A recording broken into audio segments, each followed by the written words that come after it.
দেশটা আমাদের, এর ভবিষ্যৎ আমাদেরকে নির্মাণ করতে হবে।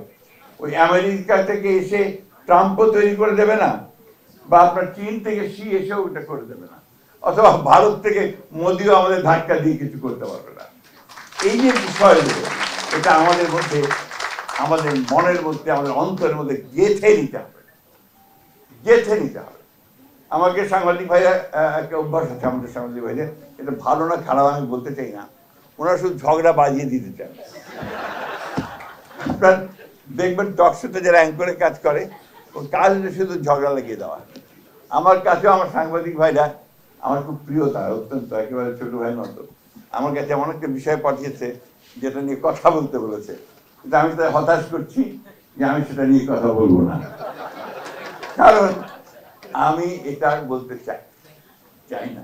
বাংলাদেশে অনেক রাজনীতি আছে, এটা একটা, এর জন্মটাই হয়েছিল আপনার বহুত্ববাদের মধ্য দিয়ে, এটা আবার অনেকে ভুল বোঝাবুঝি করেন, মানে বহু চিন্তার মধ্য দিয়ে অনেকগুলো চিন্তা এসে এক জায়গায় আসে। আমরা বাংলাদেশের স্বাধীনতার সময় যখন লড়াই করি, তার আগে সেই সময় আমাদের নেতা অনেকেই ছিলেন, অত্যন্ত অত্যন্ত বড় বড় নেতা, মৌলানা আব্দুল হামিদ খান ভাসানী, হোসেন শহীদ তরওয়ার্দী, শেখ মুজিবুর রহমান, আমাদের মাহবুবুল্লাহ শাহ আসেননি আজকে এখানে বোধহয়, তিনিও তখন বিরাট নেতা ছিলেন। এখানে বাদলদা বসে আছে, তারাও বড় নেতাই ছিলেন তখন। এখন যে কোনো ব্র্যান্ডের পুরাতন এসি বদলে নতুন ওয়ালটন এসিতে উপভোগ করুন 25% ছাড়।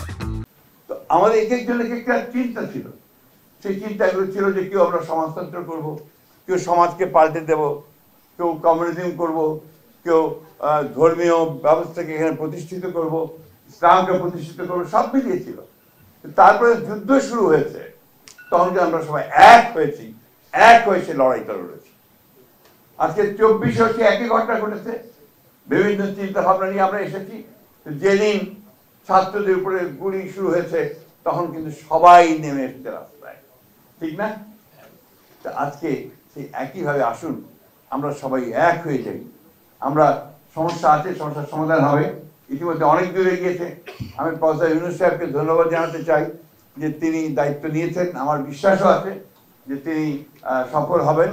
আমরা আসুন আমরা সবাই মিলে তাকে সাহায্য করে, আমরা নিজেরা নিজেদেরকে সাহায্য করে আমরা শান্তি। তবে একটা কথা খুব জোর দিয়ে বলতে চাই, গণতন্ত্রের কোনো বিকল্প নেই, এবং গণতন্ত্রকে চাপিয়ে দেওয়া যায় না।